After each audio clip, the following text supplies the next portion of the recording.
ఈ అంత్య దినాలలో, ఈ రాకడ సమయాలలో కొన్నిసార్లు దేవుని యొక్క దూతలుగా ఉన్నటువంటి దైవజనులు వాక్యాన్ని అందిస్తూ, మీరు ఈ బాటలో వెళ్ళకూడదు, దేవుడు మనల్ని కాపాడాలని ఇష్టపడుతున్నాడు, ఈ లోకం అనేటువంటి మాలిన్యత నుండి మీరు దూరముగా వెళ్ళండి, దేవుడు మిమ్మల్ని పట్టుకొని కాపాడడానికి ఇష్టపడుతున్నారని ఎంతో దైవజనురాలుగా ఉన్నటువంటి వారు మీ చేతిని పట్టుకొని మిమ్మల్ని బలపరుస్తూ ఉపవాస దినములంటూ, లేకపోతే కొన్ని గంటలు మీరు దేవుని సన్నిధిలో ప్రార్థించండి అంటూ ఒక సేవకురాలుగా దేవుడిచ్చినటువంటి బాధ్యతను బట్టి మరి సంఘ బిడ్డలుగా ఉన్నటువంటి వారు మీరు ఆత్మవిశ్వాసంలో ముందుకు కొనసాగాలని, దేవుని సన్నిధిలో మీరు ఎదగాలని ఒక సేవకులుగా ప్రయత్నం చేస్తారు. ఎందుకంటే మీరు నశించిపోవడం దేవునికి ఇష్టం లేదు గనక, దేవుని యొక్క కనికరము మనందరి మీద ఉంది గనుకనే దైవజనులను దేవుడు ఎన్నుకుని ఒక దేవుని దూతల వలె ఆయన వాడుకొని మనల్ని ఎంతగానో పురుకొల్పుతున్నాడు. ఇక్కడ చూడండి, లోతు భార్యట వెనుక తట్టు చూసిందంట. దేవుని సేవకులు మనకి ఎంతగా వాక్యాన్ని బోధిస్తున్నా, ఎంత విధేయతగా జీవించాలని నేర్పించినా కొన్నిసార్లు మనము దేవుని మాటను ధిక్కరిస్తూ వెనుక తట్టు చూసేటువంటి వారిగా ఉంటున్నాం. పని దేవుని గురించి మనకు తెలియదా? ఆయన చేసే అద్భుతాలు తెలియదా? ఆయన ఉగ్రత ఏమిటో మనకు తెలియదా? ఆయనకు కోపం వస్తే ఏమి జరుగుతుందో తెలియదా? అంటే సమస్తము తెలుసు, కానీ మనలో ఉన్నటువంటి నిర్లక్ష్య వైఖరిని బట్టి, దేవుని యందు భయము లేనటువంటి విధానాన్ని బట్టి కొన్ని సందర్భాల్లో వెనుక తట్టు చూసేటువంటి ప్రయత్నాలు మనం చేస్తూ ఉంటాం. ఇక్కడ లోతు భార్యకు కూడా, లోతు ఎంత భక్తి కలిగిన వాడో, ఎంత పరిశుద్ధుడో, ఎంతగా దేవుని యందు విశ్వాసం కలిగినటువంటి వాడో, మరి భార్యగా ఉన్నటువంటి ఆమెకు తన భర్త గురించి తెలియదంటారా? నిజముగా భార్యలుగా ఉన్నటువంటి మీరు, స్త్రీలు అనబడుతున్నటువంటి మీలో చాలా మందికి మీ యొక్క వ్యక్తిగత జీవితం గురించి తెలుసు. అంతకంటే ఎక్కువగా మరి మీ భర్తలు ఏ త్రోవలో వెళ్తున్నారో, ఏమి చేస్తున్నారో, వారి జీవిత విధానంలో వారు ఆత్మీయతలో ఎలా ఉంటున్నారో ఎక్కువగా భార్యలు అనబడుతున్న వారే ఎక్కువ కేర్ తీసుకుంటారు. ఒక భర్తను గురించి, ఇంటిలో ఉన్నటువంటి పురుషుని గురించి ఎక్కువగా భార్య కేర్ తీసుకుంటుంది కదా. భర్తను గమనిస్తూ ఉంటారు, వారు ఏ త్రోవలో వెళ్తున్నారో, ఏమి చేస్తున్నారో గమనిస్తూ ఉంటారు. ఇక్కడ ఈ లోతు భార్య కూడా తన దైనందిక జీవితంలో, తన వివాహం అయిన తర్వాత భార్యాభర్తలు ఉన్నటువంటి వీరి జీవితంలో తన భర్త ఎంత పరిశుద్ధత కలిగిన వాడో, తన భర్త దేవుని యందు ఎంత భయము కలిగినటువంటి వాడో, దేవుని దూతలు వస్తే గడగడలాడుచు వారికి ఆతిథ్యం ఇచ్చే విషయంలో ఎంత భయంను భక్తిని కనపరిచారో ఆ స్త్రీకి తెలుసు. దేవుడంటే ఏమిటో తెలుసు, కానీ ఆమె లోకాశలలో ఆ యొక్క సొదొమ గుమొర్రా అనేటువంటి ప్రాంతాన్ని విడిచిపెట్టలేక వెనుక తట్టు చూసిందంట. వెంటనే అక్కడికక్కడే ఆ స్త్రీ ఏమైపోయిందంటండి, ఉప్పు స్తంభం అయిపోయిందంట. అందుకని దేవుని వాక్యం సెలవిస్తుంది, ఉంటే వెచ్చగానైనా ఉండు, చల్లగానైనా ఉండు, నులివెచ్చని స్థితిలో ఉంటే ఈ ముఖము మీద ఉమ్మి వేయబడుతుందని దేవుడు మాట్లాడుతున్నాడు. ఆయన నిజముగా రోషము కలిగిన వాడండి. ఆయన మాట ఇచ్చాడంటే నమ్మదగిన వాడు, అది ఏదైనా సరే సాధ్యపరచగల సమర్థుడు.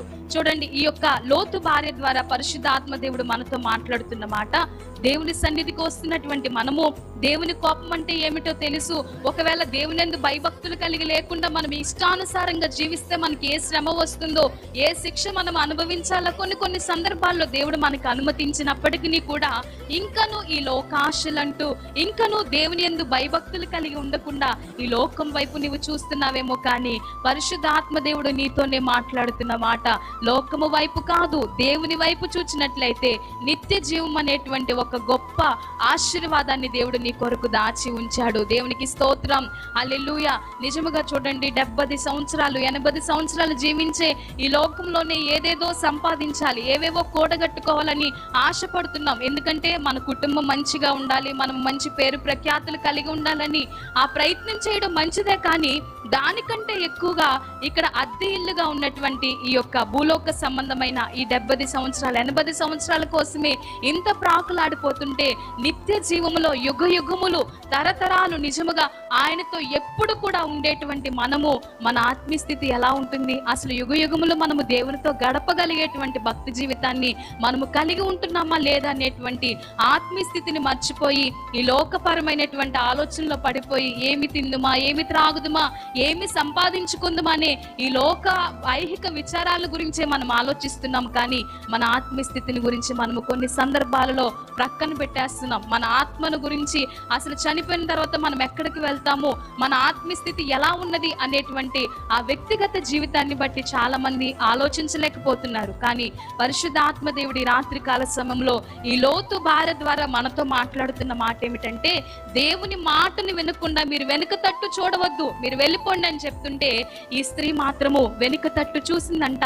అప్పటికప్పుడే తన జీవితం అంతా కూడా అప్పటికప్పుడే స్పాయిల్ అయిపోయినట్లుగా అన్ని సంవత్సరాలు బ్రతికినటువంటి ఆమె దేవుని మాటకు అవిధేయతను చూపించబట్టి, దేవుని మాటకు లోబడలేకపోవడాన్ని బట్టి ఉప్పు స్తంభం అయిపోయిందండి. ఈ రాత్రి కాల సమయంలో నీ జీవితంలో కూడా నీవు వెనుక తట్టు చూస్తున్నావేమో. ఆయన ఉగ్రతకు మనం ఏమాత్రము కూడా పాలు పొందకూడదు. ఎందుకంటే మనము ఉగ్రతకు శిక్షకు అర్హులుగా కాకూడదు, కానీ ఆయన కృప కొరకు, ఆయన కనికరము కొరకు, ఆయన ఆశీర్వాదం కొరకు మనము చూడాలి. చూడండి, ఈ లోతు కుటుంబంలోనే ఒకరైతే భర్తగా ఉన్నటువంటి వ్యక్తి పరిశుద్ధత కలిగి నీతిమంతుడిగా ఉన్నాడు, కానీ తన భార్య మాత్రం ఏమి చేస్తుంది? వెనుక తట్టు చూసి లోక ఆచారాలు, లోకములో ఏమి జరుగుతుంది, వెనుక తట్టు చూస్తే ఏమవుతుందని అనుకున్నది. నిజముగా కుటుంబంలో ఉన్నటువంటి మనలో కూడా కొన్ని సందర్భాలలో భర్తలుగా ఉన్నటువంటి వారు నీతిమంతులుగా పరిశుద్ధులుగా ఉంటారు.